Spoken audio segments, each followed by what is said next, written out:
Catching up on location with Jakovac, Caddie for two-time major champion Collin Morikawa ahead of their first round tee time at the Masters. JJ, thanks for the time this morning. Yeah, no problem, John. Good to see you.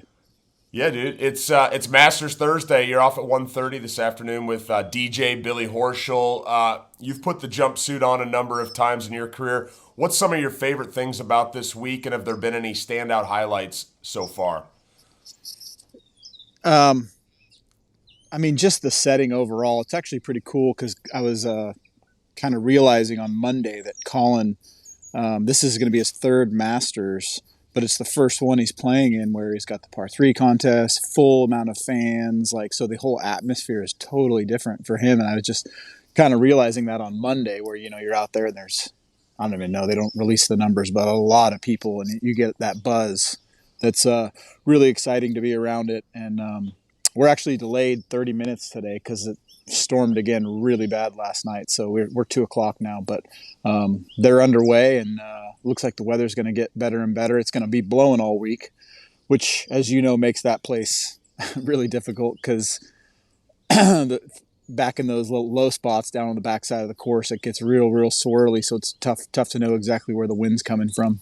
But just the Masters is just the overall. I mean, the golf course itself is obviously amazing, but the overall atmosphere is something that you put your finger on. You're like, it's a different experience than any other tournament. Yeah, I definitely want to talk to you about the wind direction a little bit, and that's interesting. You said that about him being with patrons for the first time this go around, which is cool. As we've seen, your boy loves the majors. He's played in 8 of these. He's got 4 top tens. He's got 2 wins. He's the champion golfer of the year, which is always cool to hear. His physical skill set is vast, maybe somewhat underappreciated. But what is the biggest strength in terms of mentally? Like, what's his biggest mental edge? I mean, he's able to move on. I mean, it's a cliche in golf, but he's able to move on from poor shots or adversity extremely well for a young player. And that's, what you have to do. It's like I said, it's the biggest cliche in the game, but it's very true because if you let a little adversity affect your next shot, you might not perform as well.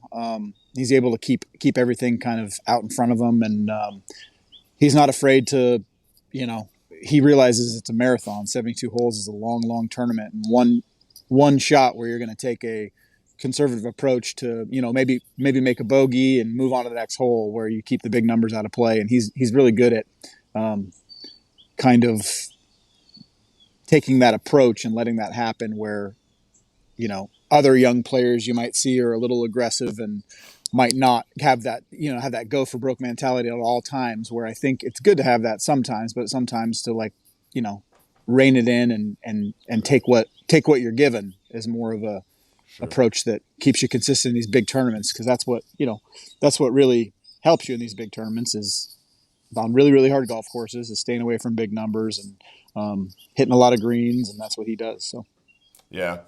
Well, you mentioned third Masters. He finished 40th his first time out, 44th, then 18th last year. So there's been a nice progression. In what ways going into this year is the formula more clear, for him to have a chance to be in the mix on the back nine on Sunday? I just think getting reps in at the golf course, that golf course is one you learn. I mean, obviously Will Zalatoris finished second last year in his first try, which is incredible.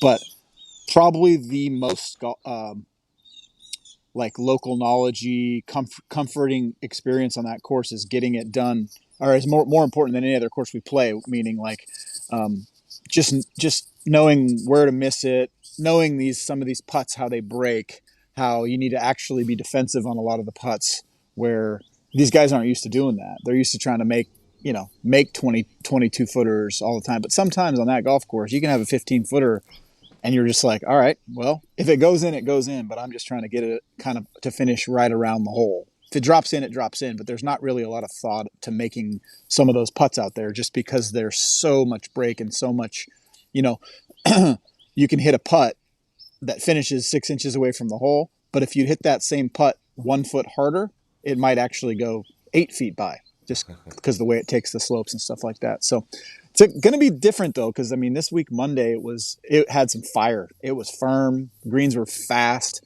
and then there's nothing they can do about it. I mean, it's rained probably 4 inches since Monday, so it's going to be a lot slower. It's going to be something that you need to adjust to. Greens are going to be a lot softer. It's going to play long compared to how it did on Monday. So huge adjustment for all the players from how they saw the golf course Monday, Tuesday morning to this morning. So that'll be the biggest adjustment.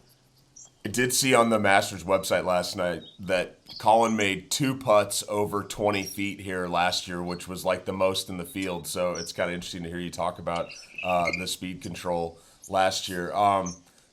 We mentioned the wind direction. It's going to be different than the practice rounds out of the west, which is kind of an unusual wind around there. How do you see that factoring into the game plan going into the day? I mean, I don't know that it factors into the game plan. We don't really like, some guys will sit down with their caddy and go through the whole round before they start and kind of guess what clubs they might have in or how they might play it. But I think we kind of just do it on the fly and take what's, like I said before, what's in front of us. I mean, a thing that might change is a hole like 15. When it was firm and fast, they changed the hole and made it 20 yards longer. And I was thinking, going into it, wow, it's going to be a lot of layups. And then we played on Monday and we hit driver 5-iron because it was firm. It was maybe slightly downwind. But now it's rained 4 inches. The wind's going to be in. It's going to be in off the left at 15-ish miles an hour. So that hole will play. I mean, it's going to be a good drive and a 5-iron to layup probably today. So that hole's changed a lot with the just making it 20 yards longer, where like if you hit a good drive before and you were 210 yards to the front, you could have a long iron in and feel like you could hold the green. Now that same drive that you hit last year will be 235 or 240 front, and I don't think many guys will be going for it from that far back on that hole because it's one of the toughest second shots into a par 5 you'll ever see. So the wind being from the west, it's just one of those things you deal with out there. Probably a few of the par 5s won't be reachable, but the key stretch is, as you know, is 11, 12, get through 11, 12, and then have some good chances coming in after that. So, that's what we're looking at. Gotcha. Well, I thought the pin on 11 today looked manageable. At least I heard that they kind of made that right side, a little bit steeper. And if you happen to find yourself over there on the right side, you got enough room to work with to get the ball up and down. What's your thoughts on the pin on 12 today? 12's basically in the spot where, like, my strategy on that hole has always been, especially if it's a little breezy, we're trying to hit our ball pretty much where the pin is today to every pin, kind of over the bunker, a little left of center of the bunker, about 15 on. So you've got depth to miss it, short left, long left, and a little long right. So it's actually right where, guys are going to be taking dead aim at that, even if it is windy, because that's pretty much the best spot to try to hit it from a strategy standpoint. So that's the one where most guys will be trying to hit their ball, like when the pin's, say, to the right. You're going to hit it over where the pin is today. I think it's 14 and 9 left or something like that, right in the middle of the hourglass, basically. Mm-hmm.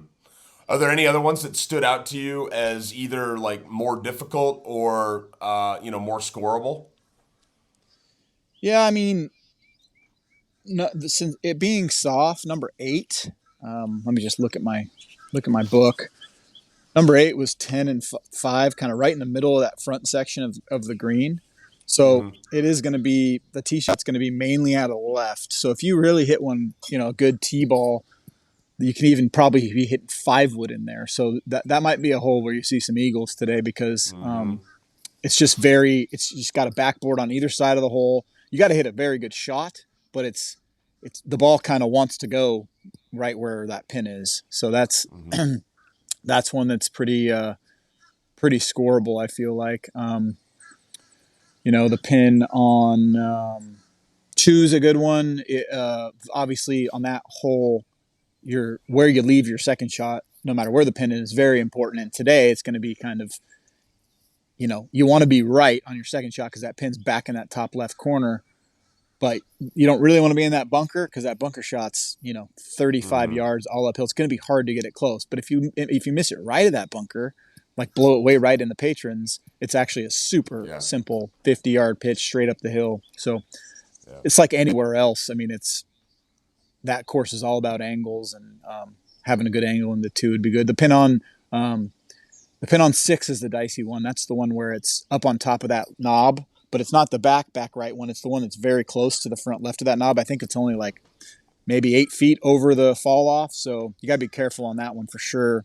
One of the ones where hitting it just over that green won't be too bad because you've got some room. Normally over that green's dead, but that's the only pin where little over the green's not terrible.